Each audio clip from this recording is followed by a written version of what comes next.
అందరికీ నమస్కారం. Welcome to it's you TV. నేను త్రిపుర. ఈరోజు మనతో ఉన్నారు ప్రముఖ ఆధ్యాత్మికవేత్త, జ్యోతిష పండితులు చిర్రావూరి అనంత శర్మ గారు. మనకున్న సందేహాల్ని గురువుగారిని అడిగి తెలుసుకుందాం. నమస్తే గురువుగారు. నమస్కారం.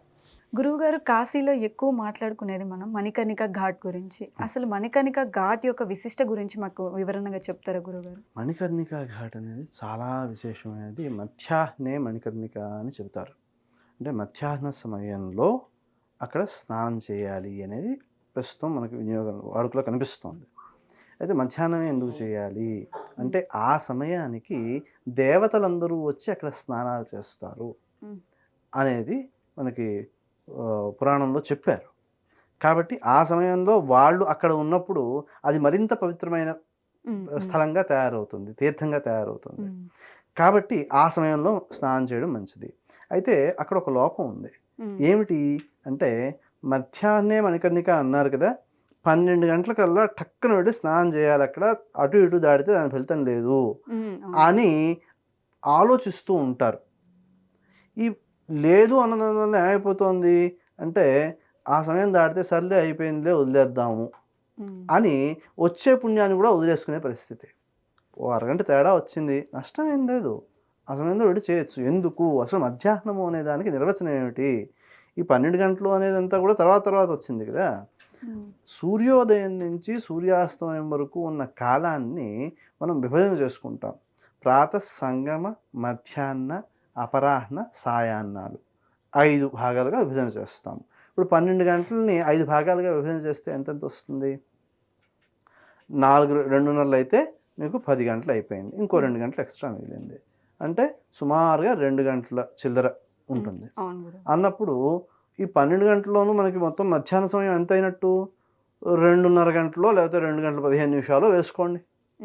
2 గంటల 15 నిమిషాల వ్యవధిని 12 గంటలు టక్కని కొట్టంగానే స్నానం చేసేయాలి అనేది ఎంతవరకు సమంజసము? కాబట్టి సూర్యోదయం నుంచి సుమారుగా సూర్యాస్తమయం వరకు కొంచెం కాలభేదం వస్తూ ఉంటుంది. 12 గంటలు ఖచ్చితంగా ఉండదు. ఆ కాలభేదాన్ని చూసుకుని 12 గంటల ప్రాంతానికి సుమారుగా మనకి మధ్యాహ్న సమయం వస్తుంది. కాబట్టి 12 గంటల ప్రాంతంలో అంటారు. ఈ 12 గంటల ప్రాంతంలో అనేదాన్ని 12 గంటలకు అని ఖచ్చితంగా కోసినట్టుగా చెప్పేయడం అనమాట. కాబట్టి ఆ సమయంలో అక్కడ స్నానం చేయడము అనేదాన్ని ఆచరణ చేయవలసి ఉంటుంది. ఏదో అరగంట లేట్ అయిందని చేయడం మానేయడం కంటే ఒకసారి చేసినా ఫలితం వస్తే బాగుంటుంది అనే ఉద్దేశంతో, ఎందుకు కాశీలో ఎప్పుడు స్నానం చేసినా మంచి ఫలితమే. మధ్యాహ్నం విశేషం అనేది చెప్పినప్పుడు ఆ విశేషాన్ని ఏదో ఒక రకంగా మనం ప్రయోజనం పొందడానికి ప్రయత్నం చేయాలి కాబట్టి అనమాట. అయితే ఈ మణికర్ణిక ఘాట్ అనేది ఆ పేరు ఎందుకు వచ్చింది అంటే అది ఆ ప్రాంతాన్ని పాలించే ఆమె మణికర్ణికా దేవి. మనకి మణికర్ణికా దేవి గురించి మనకి పురాణాల్లో చెప్పబడి ఉంది. అయితే కాశీఖండంలో కూడా చెప్పారు ప్రత్యేకించి. మణికర్ణికాదేవి గురించి చెప్పారు కానీ అక్కడ మణికర్ణికాదేవి యొక్క ప్రతిష్ట కనిపించలేదు. అయితే మణికర్ణిక అని ప్రత్యేకించి చెప్పేటప్పుడు అక్కడ మరి ఆ దేవత యొక్క పూజ ఉండాలి కదా, అయితే కనిపించలేదు జనాలకి. ఈ మధ్యకాలంలో కృష్ణానందేంద్ర సరస్వతి అని చెప్పి ఒక దండిస్వామి వారు ఉన్నారు. ఆయన చాలా నియమంగా సన్యాసాశ్రమంలో చెప్పిన అన్ని నియమాలను పాటిస్తూ జీవనాన్ని గడిపారు. ప్రస్తుతం లేరు మహాత్ములు. ఆయన ఈ మణికర్ణికాదేవికి ఆలయం కట్టించాలనే సంకల్పంతో ఆయన యొక్క పూర్వాశ్రమంలో ఉన్న ఏదైతే ద్రవ్యం ఉందో, ధనద్రవ్యం, అది కాక అవసరానికి కావాల్సిన ఇంకా కొంత సమకూర్చుకొని ఆలయ ప్రతిష్టకు కావాల్సిన భూమిని సేకరించి అమ్మవారి విగ్రహం కూడా స్ఫటికం రూపంలో తయారు చేయించి అక్కడ ప్రతిష్ఠ చేయించడం జరిగింది. అయితే మొత్తం అన్నీ ఏర్పాటు చేసుకున్న తర్వాత వారు పరమపదించారు. అయితే అది తర్వాత ఒక సంస్థ ఆధ్వర్యంలో అది నిర్వహించడం జరిగింది. ప్రతిష్ఠ అవి కూడా సజావుగా సాగాయి. ఈ మణికర్ణికాదేవి యొక్క విశేషం ఏంటంటే ఆమె రూపము బాల, అంటే చిన్నపిల్ల అన్నమాట. ఆమెని పూజిస్తే మోక్షం సిద్ధిస్తుంది, జ్ఞానం సిద్ధిస్తుంది, విద్యలు సిద్ధిస్తాయి. ఏదైతే చదువుకుంటున్నారో దానిలో నైపుణ్యాన్ని సాధించగలుగుతారు. ఇలా అనేక రకాలైన విశేషాలని మనకి వర్ణన చేయడం జరిగింది. ఆ వర్ణించిన వాటిని అన్నింటినీ కూడా ప్రచారంలోకి ఇంకా తీసుకురావాల్సిన అవసరం ఉంది. ఎందుకంటే మీకు కొత్తగా ఏవైతే పునరుద్ధరణలు చేశారో కాశీలో, వాటిలో కాశీఖండంలో చెప్పబడిన అనేక శివలింగాలని అక్కడి నుంచి పక్కకి తొలగించడం జరిగింది. హ్మ్. అయితే అక్కడ ఫలానా చోట ఉంటుంది అని ఏదైతే చెప్పారో ఇప్పుడు అక్కడ కనిపించదు. హ్మ్. పక్కన విడిగా పెట్టేశారు. దాని పేరు ఏది, ఏ పేరుతో ప్రతిష్ఠ చేయబడినది శివలింగము అనే దాన్ని గుర్తించడం కూడా కష్టంగానే ఉంది. కాబట్టి అలాగా లుప్తం అయిపోయినవి ఉన్నాయి. హ్మ్. హ్మ్. అయితే ఉన్నదాన్ని స్ దీంట్లో మనకి చెప్పి ఉన్నారు కాబట్టి, అక్కడ కనిపించకపోతే మళ్ళీ దాన్ని ప్రతిష్ఠ చేసుకునే అవకాశం కూడా ఉంది. హ్మ్. అయితే ప్రస్తుతం ఇక్కడ మనకి ఏదైతే మణికర్ణికాదేవి గురించి మనకి వర్ణన జరిగిందో, ఆ వర్ణనను అనుసరించి రూపవర్ణన కూడా జరుగుతుంది. ఎప్పుడైనా సరే అమ్మవారు కానీ, స్వామివారు కానీ వారి రూపవర్ణన కూడా జరుగుతుంది. ఏమిటి రూపవర్ణన అంటే ఆమె ఎలా కనిపిస్తుంది? హ్మ్. ఎటువంటి ఆభరణాలను ధరించి ఉంది? ఎటువంటి హ్మ్. ఆయుధాలను ధరించి ఉంది? ఇలాంటి వాటన్నింటి కూడా వర్ణన జరుగుతుంది. ఆ వర్ణనను అనుసరించి అక్కడ మణికర్ణికాదేవి యొక్క ప్రతిష్ఠ జరిగింది. నిత్యము పూజలు కూడా జరుగుతూ ఉన్నాయి ప్రస్తుతం అక్కడ. మణికర్ణిక ఘాట్ ఏదైతే ఉందో దాని నుంచి కొంచెం పైకి వెడితే మెట్లెక్కి పైకి వెళ్ళాల్సి ఉంటుంది. హ్మ్. ఆ పైకి వెళ్తే అక్కడ మనకి ఆలయం కనిపిస్తుంది. ఎవరిని అడిగినా చెబుతారు. ఓకే. కాబట్టి మణికర్ణికా క్షేత్రానికి వెళ్ళి ఏదో మీ ఇంటికొచ్చి మిమ్మల్ని పలకరించడం మానేసి మొహం తిప్పుకొచ్చేస్తే ఎలా ఉంటుందో అలా ఉంటుంది ఆవిడ దర్శనం చేసుకోకపోతేను. ఓకే. కాబట్టి వెళ్ళిన వాళ్ళందరూ కూడా ఆ మణికర్ణికాదేవి యొక్క దర్శనం చేసుకుంటే చాలా మంచిది. హ్మ్. ఇక్కడ ఆలయాల్లో చాలామందికి ఉన్న భావన కొంతవరకు నేను అందులో తప్పొప్పుల గురించి మాట్లాడను. కానీ మామూలుగా దానం చేసుకుందాము అనుకుంటే అర్హత ఉన్నవాళ్ళకి దానం చేయాలి అనే మాట ధర్మశాస్త్రంలో చెప్పబడి ఉంది. కాశీలో ఉన్న విశేషం ఏమిటి అంటే ఏ పుణ్యం చేసినా కొన్ని వేల రెట్లు ఫలితాన్ని ఇస్తుంది. మనస్ఫూర్తిగా చేయాలి. హ్మ్. మామూలుగా జపం చేసుకుంటే ఇక్కడ వచ్చే ఫలితానికి జీవితకాలంలో జపం చేయకపోయినా చివరి దశలో కాశీకి వెళ్ళిపోదాము అనుకోవడంలో ఉద్దేశ్యం ఏమిటి అంటే అక్కడ ఒక 3 నిమిషాలు చేస్తే ఇక్కడ 12 సంవత్సరాలు జపం చేసిన ఫలితం వస్తుంది. హుహు. అంత విశేషంగా చెప్పారు. అంటే లెక్కల్లో హ్మ్. వేసుకునేటట్లయితే. హ్మ్. అన్నప్పుడు ఏమైపోయింది? 4, 5 గంటలు కూర్చొని చేస్తే ఎంత పుణ్యం వచ్చేసింది? హ్మ్. ఎందుకు వెళ్లి చేయాలి అక్కడికి?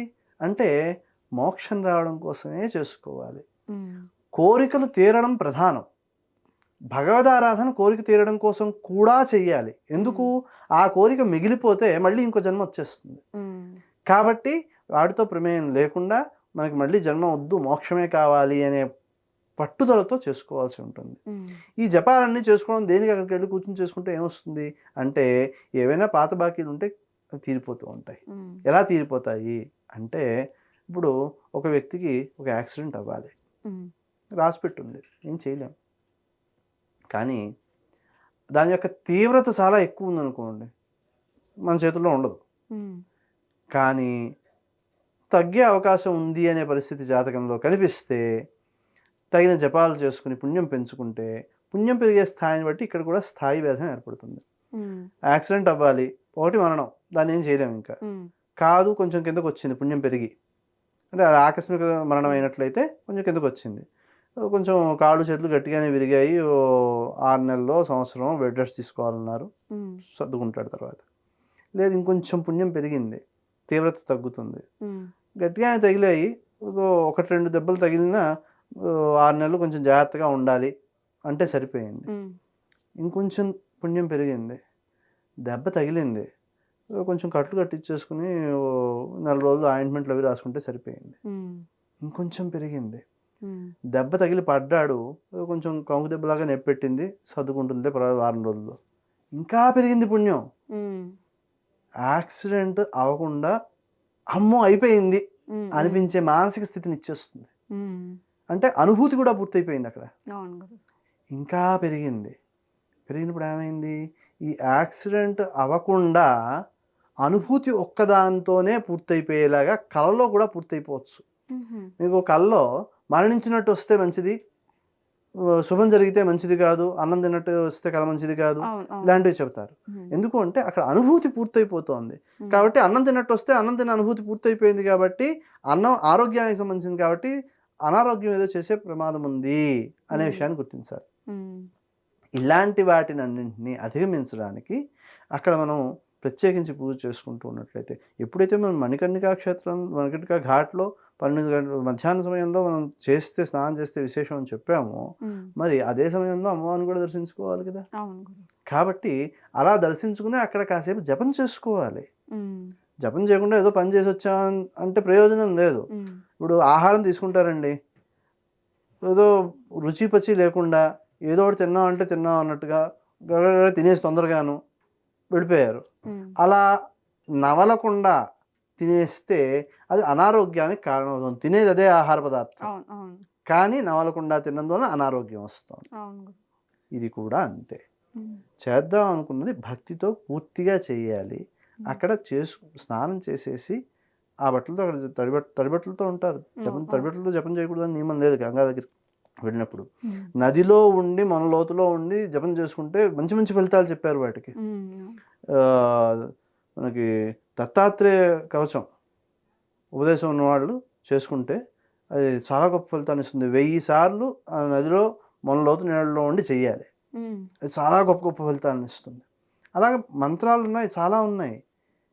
ఎందుకు ఏది ఏ ఫలితాన్ని ఇస్తుంది, నువ్వు ఏ ఫలితాన్ని కావాలనుకుంటున్నావు అని తెలుసుకుని ఆ ఉపదేశం తీసుకుని, అయితే ఉపదేశం తీసుకోవడానికి అర్హత ఉందా లేదా చూసుకోవాలి. ఎందుకు అర్హత అంటే ఏమిటి? నేను ఆ నియమాలన్నీ పాటించగలుగుతానా లేదా, అది అర్హత. ఉమ్, అవును గురు. అది చూసుకోవాలి. ఈ నియమాలన్నీ పాటించడంలో మనసు కూడా ప్రధానమే. నాకు ఆ కోరిక ఉంది, ఈ కోరిక ఉంది, ఈ మంత్రం చేసుకుంటే నాకు అది ఫలితం సిద్ధించేస్తుంది. ఉపదేశ మంత్రాల్లో లోపాలు వస్తే, లౌకికమైన విషయాల్లో కనుక కోరికలు ఉన్నట్లయితే అవి దోష ప్రభావాన్ని చూపించే ప్రమాదం ఉంటుంది. ఉమ్, కాబట్టి నామమంత్రాలు అని విశేషంగా చెబుతాం మనం. ఆ నామమంత్రాలని ఎవరైనా ఎప్పుడైనా చేసుకుంటూనే ఉండడం. భగవన్నామస్మరణకి సమయం, ఈ సమయంలో చేయొచ్చు, ఈ సమయంలో చేయకూడదు, నిషేధాలు ఏం లేవు. ఉమ్, కాబట్టి అక్కడికి వెళ్ళినప్పుడు ప్రత్యేకించి స్నానం చేసినప్పుడు కాసేపు జపం చేసుకుంటూ అక్కడే ఉండాలి. ఉమ్, ఉంటే అది మంచి ఫలితాన్ని ఇస్తుంది. అది ఇక్కడ స్నానం చేసేసి వెళ్ళిపోయి మందిరం దగ్గర కూర్చునైనా చేసుకోవచ్చు, అది గట్టు మీద కూర్చునైనా చేసుకోవచ్చు. అందరికీ మందిరంలో కూర్చుని చేస్తా అంటే కుదరదు కదా, మందిరంలోకి అందరినీ రానివ్వరు కదా. కాబట్టి బయట గట్టు మీదైనా కూర్చుని చేసుకోవచ్చు, కానీ జపం చేయడం ప్రధానము. స్నానం చేసేసాను అయిపోయింది అనుకుంటే కాదు. స్నానం ఏమో సంకల్పంతో చేయాలి.